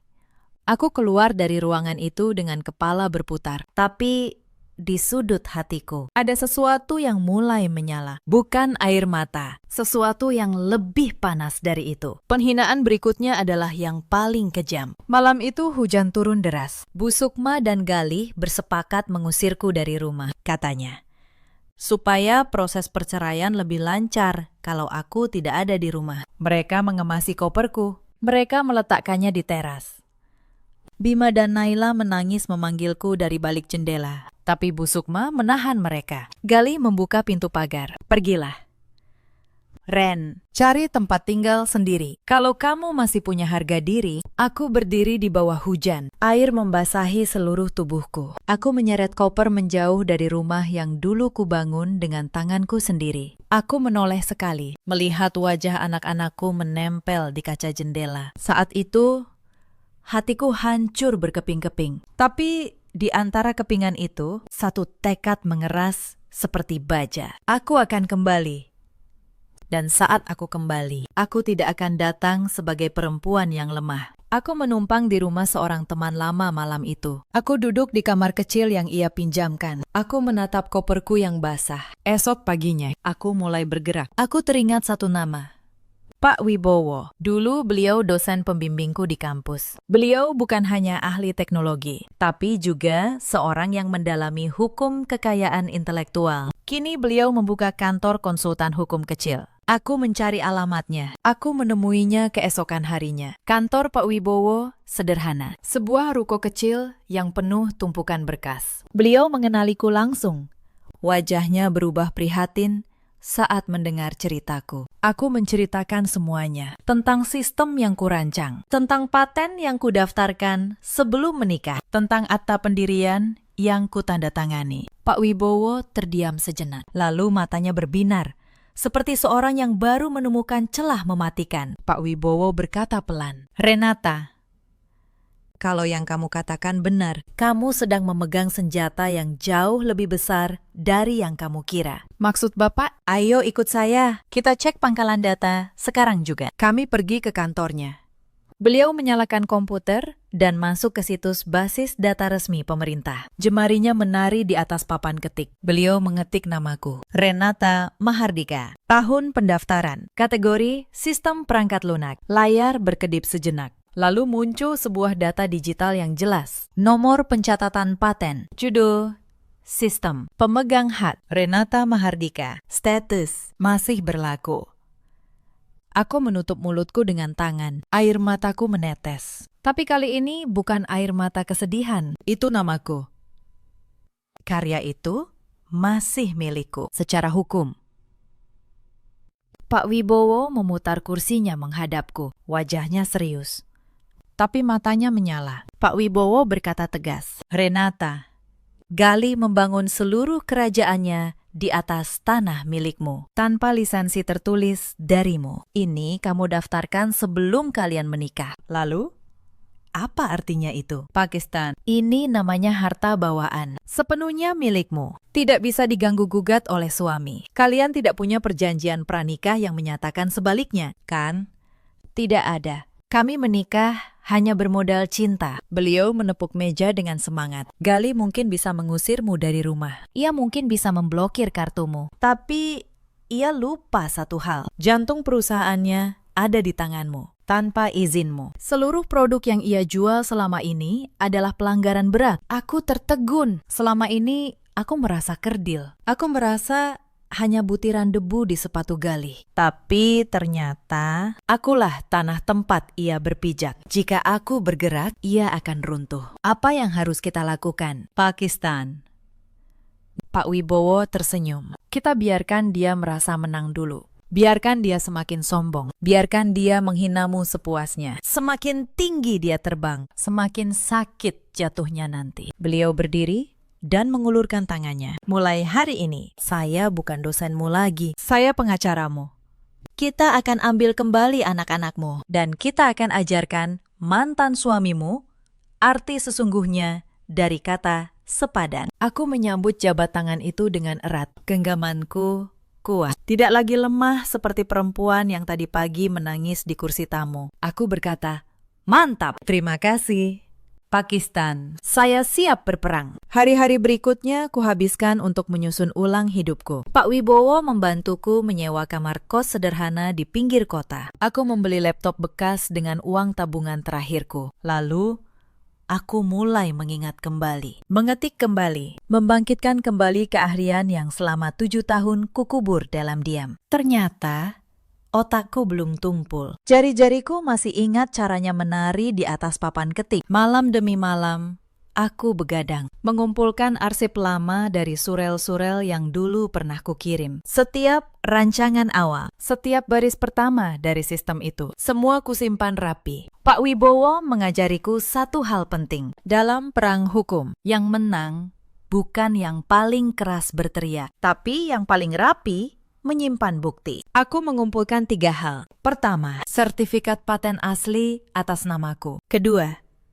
akta pendirian yang menunjukkan aku sebagai salah satu pendiri. Ketiga, jejak digital yang membuktikan bahwa akulah perancang sistem inti perusahaan itu. Saat aku menyusun ulang hidupku, sebuah berita sampai ke telingaku. Gali akan menggelar konferensi pers besar untuk mengumumkan ekspansi perusahaannya. Acara itu terbuka untuk wartawan dan tamu undangan. Aku memutuskan datang, bukan untuk membuat keributan, tapi untuk melihat sendiri sejauh mana ia berani. Aku berdiri di barisan belakang ruangan. Aku mengenakan pakaian sederhana, nyaris tak terlihat di antara para tamu mewah. Di atas panggung, Gali bicara dengan penuh percaya diri. Ia menyebut dirinya satu-satunya otak di balik kesuksesan perusahaan. Tak sekalipun ia menyebut namaku. Lalu seorang wartawan bertanya tentang awal mula sistem inti perusahaan itu. Gali tersenyum bangga. Ia berkata bahwa ia merancang semuanya seorang diri, dari nol, tanpa bantuan siapapun. Aku mendengar kebohongan itu dengan dada bergemuruh. Setiap baris kode dalam sistem itu lahir dari tangan dan otakku. Tapi ia mengakuinya sebagai miliknya sendiri. Di depan puluhan kamera. Saat acara usai, Fania melihatku di barisan belakang. Ia menghampiriku dengan senyum mengejek. "Wah, ada juga yang datang. Kukira kamu sudah lupa jalan ke dunia orang sukses," katanya pelan. Agar hanya aku yang dengar. Aku tidak menjawab. Aku hanya tersenyum tipis. Di dalam hatiku, aku mencatat tanggal ini. Aku menyimpan rekaman pernyataan Gali yang mengaku sebagai pencipta tunggal sistem itu. Kelak, pengakuan itu justru akan menjadi tali yang menjeratnya sendiri. Ia tidak tahu, ia baru saja memberiku bukti dengan sukarela. Aku pulang malam itu dengan langkah ringan. Bukan karena aku menang, tapi karena aku tahu semakin tinggi ia menyombongkan diri, semakin keras nanti ia akan jatuh. Dalam diam, aku juga menemukan satu hal yang tak kuduga. Tidak semua orang di perusahaan itu berpihak pada Galih. Salah seorang karyawan lama yang dulu pernah bekerja denganku di masa-masa awal, diam-diam menghubungiku. Namanya Pak Darmawan. Ia kepala bagian teknis yang sudah belasan tahun mengabdi. Ia tahu betul siapa perancang asli sistem itu. Ia muak melihat Galih mengklaim semua kerja keras orang lain. Pak Darmawan menemuiku di sebuah kedai kopi kecil yang sepi. Ia membawa sebuah map. Pak Darmawan berkata pelan, "Bu Renata, saya tidak bisa diam saja. Saya tahu sistem ini karya Ibu. Ini saya bawakan beberapa dokumen internal. Mungkin berguna untuk Ibu." Aku menerima map itu dengan tangan bergetar. "Kenapa Bapak mau membantu saya?" "Karena kebenaran harus berdiri." "Bu, saya sudah terlalu lama melihat ketidakadilan ini. Lagi pula, Pak Galih sudah mengubah perusahaan ini menjadi tempat yang busuk. Banyak karyawan yang resah." Map itu berisi catatan rapat lama, jejak revisi sistem yang menunjukkan namaku sebagai perancang awal, serta beberapa surel internal yang membuktikan kontribusiku. Itu menjadi lapisan bukti tambahan yang memperkuat posisiku. Aku berterima kasih pada Pak Darmawan. Aku berjanji, jika kelak aku memegang kendali, aku akan membangun kembali perusahaan itu menjadi tempat yang adil. Tempat di mana kerja keras setiap orang dihargai. Sementara aku menyusun bukti. Pak Wibowo menyelidiki sisi lain. Beliau punya seorang kenalan yang ahli menelusuri arus keuangan. Dari penelusuran itu, kami menemukan sesuatu yang lebih busuk dari yang kubayangkan. Galih ternyata tidak hanya berselingkuh. Ia juga menggunakan dana perusahaan untuk membeli sebuah apartemen mewah. Apartemen itu ia atasnamakan Fania. Itu bukan lagi soal rumah tangga. Itu sudah masuk ranah pidana. Penggelapan dana perusahaan. Aku menatap dokumen itu dengan dingin. Selama ini ia menyebutku tidak punya kontribusi. Padahal ia menggerogoti perusahaan yang dibangun dari karyaku. Untuk perempuan simpanannya. Pak Wibowo mengingatkanku untuk bersabar. Kita belum keluarkan kartu ini. "Renata, kita simpan dulu. Biarkan dia maju ke meja perceraian dengan penuh percaya diri. Baru kita jatuhkan." Aku mengangguk. Aku belajar menahan amarah, mengubahnya menjadi kesabaran yang dingin. Di sela-sela persiapan itu, ada malam-malam yang berat. Aku tinggal sendirian di kamar kos sempit. Lampunya temaram. Hanya ada suara kipas angin tua dan detak jam dinding yang menemani. Aku mencoba menelpon anak-anakku. Tapi setiap kali yang menjawab adalah Bu Sukma. Ia langsung memutus sambungan begitu mendengar suaraku. Beberapa kali, nomorku bahkan diblokir. Suatu malam, Bima berhasil meneleponku diam-diam memakai ponsel temannya. Suaranya berbisik takut. Ia bilang, ia merindukanku. Ia bilang, Naila sering menangis di malam hari mencari pelukanku. Aku menahan tangis di ujung telepon. Aku tidak boleh menambah beban di pundak anak kecil itu. Aku hanya berkata, "Bunda sayang Bima, Bunda sayang Naila. Sebentar lagi kita kumpul lagi. Bunda janji." Sambungan terputus tiba-tiba. Mungkin ada yang memergokinya. Aku menatap layar ponsel yang gelap. Malam itu, aku tidak tidur. Tapi air mataku tidak lagi membuatku lemah. Justru sebaliknya, setiap tetesnya mengeraskan tekadku. Aku kembali duduk di depan laptop bekasku. Aku menulis baris demi baris kode untuk menyegarkan kembali kemampuanku. Aku menyusun dokumen demi dokumen. Aku belajar lagi tentang hak kekayaan intelektual dari buku-buku yang dipinjamkan Pak Wibowo. Perlahan, perempuan yang dulu menangis di bawah hujan itu menghilang.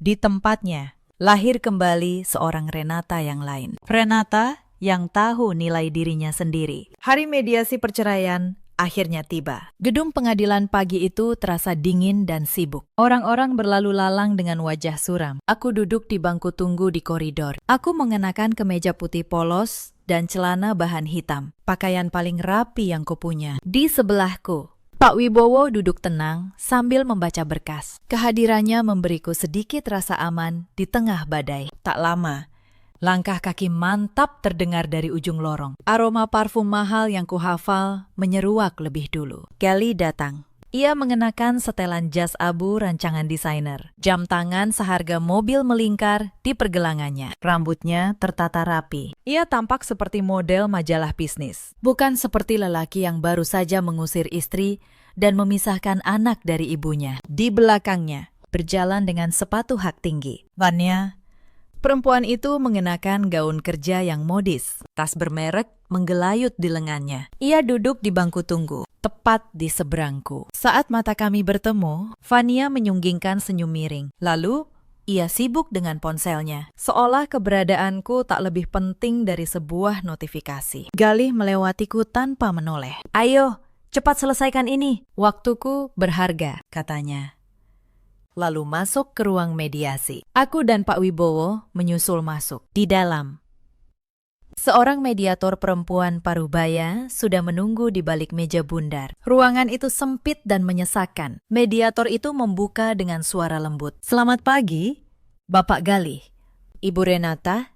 Tujuan mediasi ini adalah mencari titik temu. Siapa tahu rumah tangga ini masih bisa diselamatkan. Langsung saja ke intinya. Potong Galih kasar. Ia bersandar di kursinya dengan kaki disilangkan. Menatapku merendahkan. Saya tidak ada niat rujuk. Keputusan saya final. Istri saya ini tidak kompeten sebagai pendamping, apalagi sebagai ibu. Tanganku mengepal di bawah meja. Tidak kompeten. Selama 10 tahun aku mengurus segalanya. Galih, dari kamu belum punya apa-apa sampai sekarang. Itu masa lalu. Renata, jangan hidup di masa lalu, katanya sambil mengibaskan tangan seolah mengusir lalat. Sekarang mari bicara realistis. Aku orang yang murah hati. Meski kamu tidak punya kontribusi apa-apa, aku tetap mau memberimu pesangon. Ia mengeluarkan buku cek dari saku jasnya. Ia menulis sebuah angka dengan cepat, merobeknya. Lalu menggesernya ke hadapanku dengan ujung jari. Aku melirik angka itu. 75 juta rupiah. Untuk orang lain, mungkin itu besar. Tapi dibanding kerajaan yang ia bangun dari karyaku, itu hanya remah. Galih tersenyum sinis. Ambil itu. Tanda tangani surat cerai. Lepaskan hak asuh. Lalu pergi dari hidup kami. Anggap saja itu hadiah perpisahan dariku. Pak Wibowo hendak bicara. Tapi aku menyentuh lengannya. Aku ingin menjawab sendiri. Aku menatap Galih lurus. Jadi, menurutmu? 10 tahun pernikahan dan 2 anak hanya bernilai 75 juta. Lebih dari cukup untuk perempuan tanpa keahlian sepertimu, jawabnya. Aku tersenyum tipis. Aku tidak menyentuh kertas cek itu. Aku mendorongnya kembali ke arahnya dengan satu jari. Simpan uangmu, Galih. Aku tidak butuh. Ia mengerutkan dahi. Tampak terkejut karena aku tidak langsung menyerah. Tapi ia cepat menutupinya dengan tawa. Sombong sekali untuk perempuan yang tidur di kamar kos. Baik. Kalau begitu, kita lanjutkan ke pengadilan. Pengacaraku akan menghancurkanmu di sana. Kamu tidak punya apa-apa untuk dipertahankan. Aku berdiri. Sampai jumpa di pengadilan. Galih. Aku keluar dari ruangan itu dengan kepala tegak. Di belakangku, kudengar Galih mendengus dan berkata pada Vania bahwa aku hanya menunda kekalahan yang sudah pasti. Ia tidak tahu. Aku justru sedang menariknya ke perangkap yang kususun rapi. Pak Wibowo menggandengku keluar. Di lorong, beliau berbisik. Bagus sekali, Renata. Kamu menahan diri dengan sempurna. Biarkan dia datang ke sidang dengan penuh percaya diri. Di sanalah kita keluarkan semuanya. Aku mengangguk. Di luar gedung, matahari mulai meninggi. Aku menarik napas dalam. Perang yang sesungguhnya baru akan dimulai. Selama menunggu hari sidang, ada satu luka yang paling sulit kutahan. Bukan soal harta, bukan soal rumah, tapi soal anak-anakku. Galih tidak mengizinkanku menemui Bima dan Naila. Setiap kali aku datang ke rumah, Bu Sukma mengusirku dari pagar. Katanya, anak-anak tidak butuh ibu yang sudah dibuang. Suatu sore, aku menunggu di dekat sekolah Bima. Aku ingin sekedar melihatnya dari jauh. Saat lonceng pulang berbunyi, Bima keluar. Wajahnya murung. Ia tidak lagi seceria dulu. Aku memanggilnya pelan. Ia menoleh. Lalu berlari ke arahku. Ia memelukku erat-erat. Bima berbisik sambil menangis. Bunda, kenapa Bunda pergi? Bima kangen masakan Bunda. Hatiku remuk mendengarnya. Bunda tidak pergi, Nak.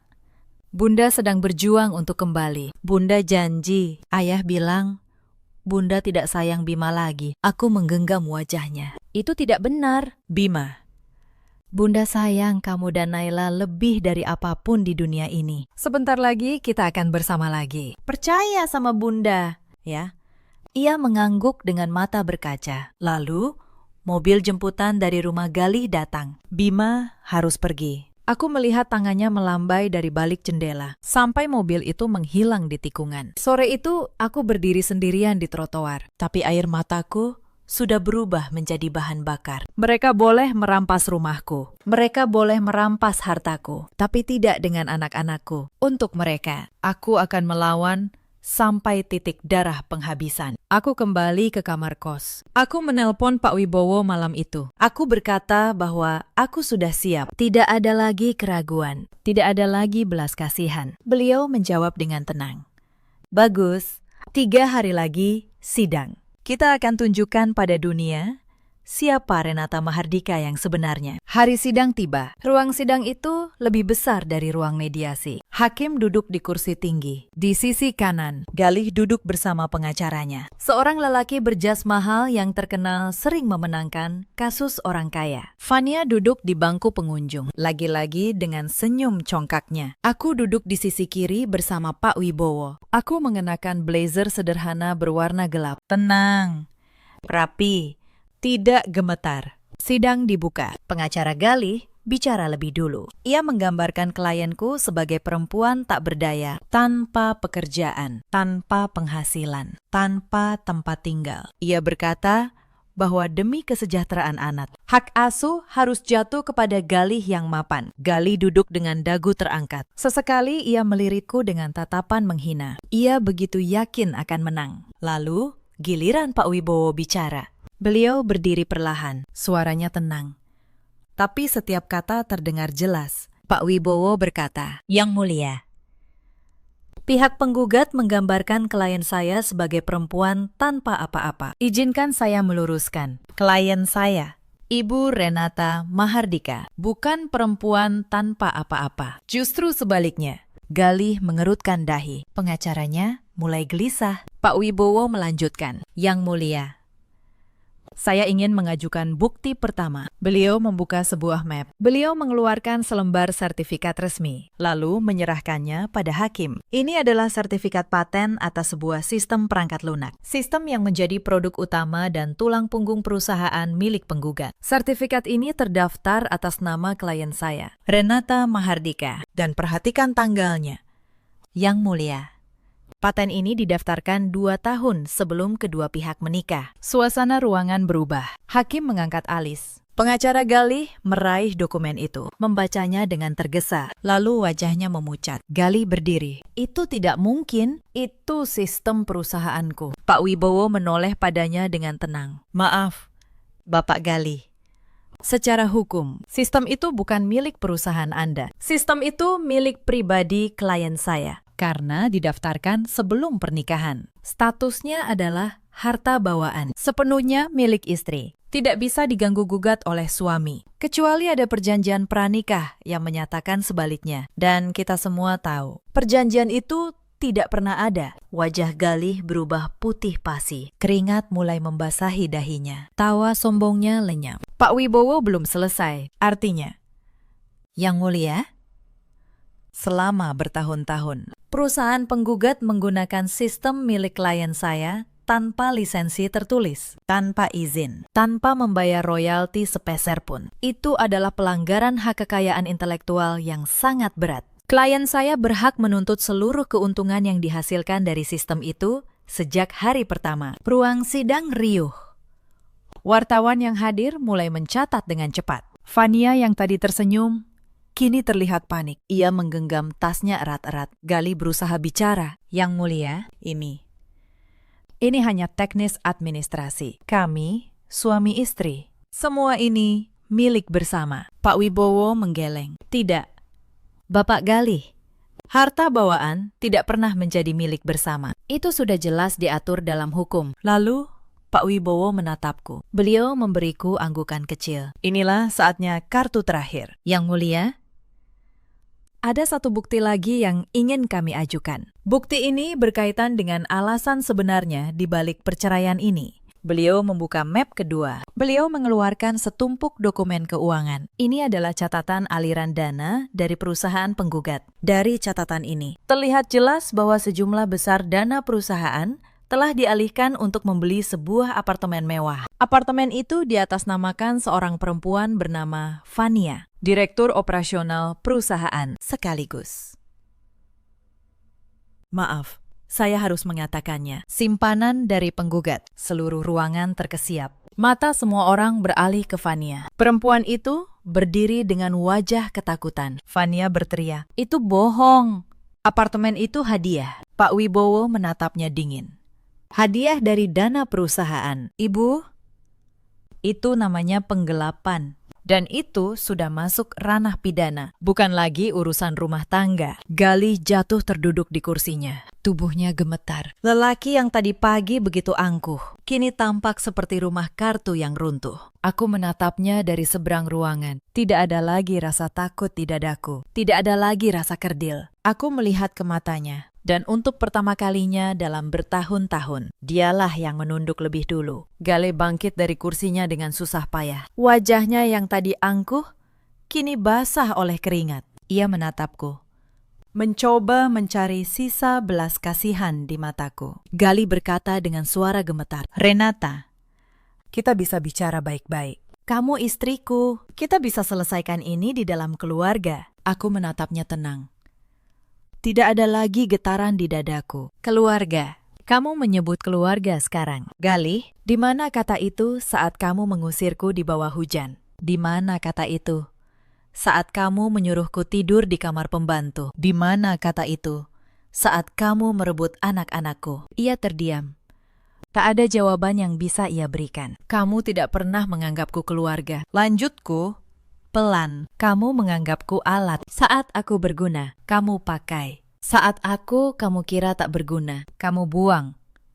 Tapi, kamu lupa satu hal. Gali, alat yang kamu buang ternyata adalah pondasi yang menyangga seluruh bangunanmu. Pengacaranya mencoba menyela. Tapi, hakim mengangkat tangan. Seluruh ruangan hening. Hanya suaraku yang terdengar. Aku tidak datang ke sini untuk balas dendam, kataku. Aku datang untuk mengambil kembali apa yang memang milikku. Anak-anakku, karyaku, dan harga diriku yang selama ini kamu injak-injak. Galih jatuh kembali ke kursinya. Ia menutup wajahnya dengan kedua tangan. Lelaki yang dulu kupuja, kini hanya seonggok penyesalan. Aku menoleh ke arah Fania yang duduk pucat di bangku pengunjung. Perempuan itu tak lagi tersenyum. Tasnya yang mahal kini terlihat seperti beban yang ingin ia buang. Saat matanya bertemu mataku, ia menunduk. Ia tahu kapal yang ia tumpangi sedang tenggelam. Hakim mengetukkan palu untuk menenangkan ruangan. Sidang diskors. Tapi semua orang di ruangan itu sudah tahu siapa yang sebenarnya memegang segalanya. Di luar ruang sidang, pengacara Galih mendekatiku. Ia menawarkan perdamaian. Ia berkata, kliennya bersedia menyerahkan hak asuh anak, menyerahkan rumah, dan menarik seluruh gugatan. Asalkan aku tidak melanjutkan tuntutan pelanggaran paten dan penggelapan. Aku menatapnya tenang. Lalu aku menjawab, hak asuh anak dan rumah itu memang sudah hakku, bukan tawar-menawar. Soal tuntutan pidana penggelapan, itu bukan keputusanku lagi. Hukum yang akan bicara. Pengacara itu terdiam. Ia tahu, kali ini ia kalah telak. Hari-hari setelah sidang itu mengalir cepat, seperti bendungan yang jebol. Semua yang selama ini kutahan, akhirnya mengalir deras. Pengadilan memutuskan hak asuh Bima dan Naila jatuh kepadaku. Rumah yang dulu mengusirku, kini kembali menjadi milikku. Gali bahkan tidak punya pijakan untuk membantah. Karena seluruh dasar kekayaannya berdiri di atas karya yang menjadi milikku secara hukum. Pak Wibowo membantuku mengambil alih kendali atas lisensi sistem itu. Perusahaan yang dulu dibanggakan Galih, kini harus bernegosiasi denganku jika ingin terus menggunakan produk intinya. Para investor yang tadinya mengeluh-elukan Galih, kini berbalik mencariku. Mereka baru sadar siapa otak sebenarnya di balik perusahaan itu. Aku tidak menghancurkan perusahaan itu. Itu bukan tujuanku. Aku justru mengambil alih kemudi dan memperbaikinya. Banyak karyawan yang dulu setia akhirnya tahu kebenarannya. Mereka menyambutku dengan hormat. Untuk pertama kalinya dalam bertahun-tahun, namaku kembali disebut, bukan sebagai istri seseorang, tapi sebagai Renata Mahardika, sang perancang. Aku mengangkat Pak Darmawan menjadi kepala bagian teknis yang sesungguhnya dihargai. Aku membentuk aturan baru. Setiap karya, setiap ide dicatat atas nama penciptanya. Tidak ada lagi orang yang bekerja dalam bayang-bayang seperti aku dulu. Para karyawan yang dulu tertekan, kini bekerja dengan tenang. Perusahaan itu perlahan menjadi tempat yang sehat. Mbak Yanti, asisten rumah tangga yang dulu membantuku saat aku diusir, kini kuangkat menjadi pengurus rumah yang kupercaya sepenuhnya. Ia menangis haru saat aku berterima kasih atas kebaikannya di masa-masa tergelapku. Sementara aku bangkit. Galih jatuh. Kasus penggelapan dana itu berlanjut ke ranah pidana. Tanpa perusahaan, tanpa nama baik, Galih kehilangan segalanya. Para investor menarik diri. Rekan bisnis menjauh. Lelaki yang dulu menghiasi sampul majalah kini menjadi bahan gunjingan. Fania pergi lebih dulu saat melihat Galih tak lagi punya uang dan kuasa. Perempuan itu menghilang tanpa jejak. Apartemen mewah yang dulu jadi sumber kebahagiaannya disita sebagai barang bukti. Ternyata cinta yang ia dengungkan hanya setipis lapisan emas pada perhiasan murah. Aku mendengar kabar bahwa Galih pindah ke sebuah kontrakan kecil. Utangnya menumpuk karena gaya hidupnya yang dulu. Lelaki yang dulu menghinaku sebagai perempuan tanpa keahlian, kini tak punya apapun untuk dibanggakan. Tapi karma belum berhenti di situ. Suatu siang, asistenku mengabari ada tamu yang memaksa ingin bertemu. Katanya penting. Siapa? Tanyaku sambil tetap membaca laporan. Ibu Sukma, mantan mertua ibu. Tanganku terhenti. Ibu mertuaku, perempuan yang dulu menyuruhku tidur di kamar pembantu, yang dulu menyebutku istri, tidak tahu diri. Aku menarik napas panjang. Suruh masuk. Pintu terbuka. Bu Sukma masuk dengan langkah ragu. Ia tidak lagi terlihat angkuh. Wajahnya lebih tua. Rambutnya tak lagi tertata rapi seperti dulu. Ia membawa sebuah rantang makanan di tangannya. Renata. Sapanya pelan. Suaranya bergetar. Silakan duduk, Bu. Kataku sopan, tapi tanpa kehangatan berlebih. Aku tidak membencinya, tapi aku juga tidak bisa melupakan hinaan-hinaannya. Ia duduk di tepi kursi, memegang rantang itu erat. Ibu bawakan opor ayam kesukaanmu. Dulu kamu suka, kan? Terima kasih. Letakkan saja di meja. Jawabku datar. Ada perlu apa ibu datang ke kantor saya? Saya cukup sibuk. Bu Sukma mulai menangis. Renata, tolong Galih, dia sekarang sakit-sakitan. Dia tinggal di kontrakan sempit. Utangnya banyak. Dia depresi. Kamu sekarang kaya raya. Perusahaan ini dulu juga dirintis Galih. Bagilah sedikit. Atau setidaknya cabut tuntutan penggelapan itu. Kasihan dia, Renata. Dia anak ibu satu-satunya. Aku menatap perempuan tua itu. Ada rasa iba di hatiku. Tapi prinsipku tetap teguh. Bu, kataku lembut tapi tegas. Galih bukan anak kecil. Dia lelaki dewasa berusia hampir 40 tahun. Dia harus bertanggung jawab atas perbuatannya sendiri. Soal harta, saya tidak menuntut. Itu sudah cukup baik. Tapi soal penggelapan dana untuk membeli apartemen perempuan lain, itu urusan hukum pidana. Saya tidak bisa campur tangan. Tapi Renata. Dan soal uang, potongku pelan. Saya sudah membuat tabungan pendidikan untuk Bima dan Naila. Masa depan cucu ibu aman. Tapi saya tidak akan memberi sepeser pun uang tunai ke tangan Galih. Saya tidak mau uang itu dipakai untuk hal yang sia-sia lagi. Kalau Galih mau makan, suruh dia bekerja. Pekerjaan jujur apapun lebih terhormat daripada hidup dari hasil mengkhianati orang. Bu Sukma terdiam. Ia tahu. Ia tak bisa lagi mendebatku. Wibawaku sekarang berbeda. Aku bukan lagi menantu yang bisa ia injak-injak. Baiklah. Maafkan ibu. Renata, ucapnya lirih. Sebelum pamit pergi dengan langkah gontai, sepeninggal ibu mertua. Aku berdiri dan berjalan ke arah jendela. Aku menatap kota dari ketinggian. Aku teringat malam saat aku diusir, menyeret koper di bawah hujan. Rasanya seperti kehidupan orang lain, seperti kisah seseorang yang sudah lama berlalu. Sore itu, aku pulang lebih awal. Mobilku memasuki halaman rumah yang kini kembali menjadi milikku. Tidak ada lagi suasana dingin dan kaku di sini. Begitu aku membuka pintu, aroma kue coklat yang baru kupanggang pagi tadi masih menyambutku. Aku memang sibuk, tapi aku selalu menyempatkan diri untuk anak-anak. Bima dan Naila berlari dari ruang tengah. Bima membawa kertas ulangan. Bunda, lihat. Bima dapat nilai 100. Serunya bangga. Hebat. Anak siapa dulu? Dong. Pujiku sambil mencium pipinya. Anak Bunda Renata. Sang perancang hebat, jawab Bima sambil tertawa. Bima sekarang tahu cerita yang sebenarnya, bahwa ibunya lah yang merancang sistem yang dulu dibanggakan ayahnya. Ia bangga dan sering bercerita pada teman-temannya bahwa ibunya seorang perancang perangkat lunak yang hebat. Naila memelukku dari samping. Bunda, jangan pergi-pergi lagi, ya. Aku berlutut dan memeluknya erat. Tidak. Sayang, Bunda tidak akan kemana-mana lagi. Bunda di sini bersama kalian.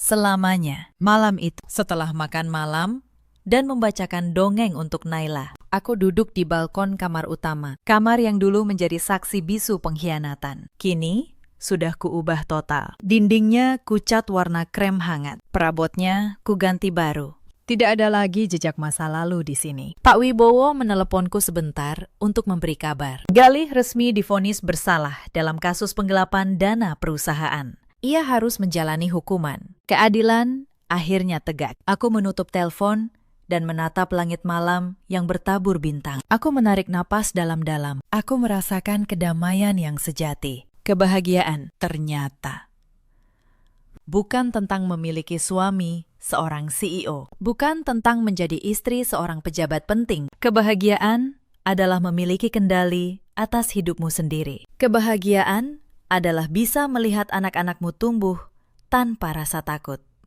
Kebahagiaan adalah mengetahui bahwa kamu mampu berdiri di atas kakimu sendiri, bahkan setelah dunia mencoba merobohkanmu. Aku, Renata, pernah menjadi arsitek bayangan. Aku bersembunyi di balik punggung suamiku selama bertahun-tahun. Tapi sekarang, aku telah keluar dari bayang-bayang itu. Aku adalah arsitek bagi kehidupanku sendiri, dan fondasi yang kubangun kali ini tidak akan pernah runtuh. Cerita ini mengajarkan kita banyak hal. Jangan pernah merendahkan seseorang hanya karena ia memilih diam. Dan jangan pernah merasa aman saat membangun kebahagiaan di atas penderitaan orang lain. Di luar sana, ada banyak perempuan yang seperti aku dulu. Mereka mengubur keahlian dan impian demi keluarga. Mereka dianggap lemah, padahal merekalah tiang yang menyangga rumah. Jika kalian salah satunya, ingatlah, nilaimu tidak pernah hilang. Ia hanya menunggu waktu untuk bersinar kembali. Di luar sana juga ada banyak suami seperti Galih. Mereka lupa siapa yang menemani saat mereka belum punya apa-apa. Mereka kira kesuksesan adalah hasil tangan mereka sendiri. Padahal di belakang mereka ada seseorang yang berkorban dalam diam. Dan ada pula para ibu mertua seperti Bu Sukma yang baru menyadari nilai seorang menantu setelah semuanya terlambat. Dalam hidup, kita selalu punya pilihan, memilih untuk bangkit atau memilih untuk tenggelam. Aku memilih bangkit dan aku tidak pernah menyesalinya. Aku masuk kembali ke kamar anak-anak. Aku mengecup kening Bima dan Naila yang tertidur pulas. Disinilah surgaku, di pelukan anak-anakku dan dalam harga diri yang telah kutemukan kembali. Terima kasih. Sahabat cerita sudah menemani sampai akhir. Jika kisah ini menyentuh hati kalian, ceritakan pengalaman kalian di kolom komentar. Sampai jumpa di cerita berikutnya.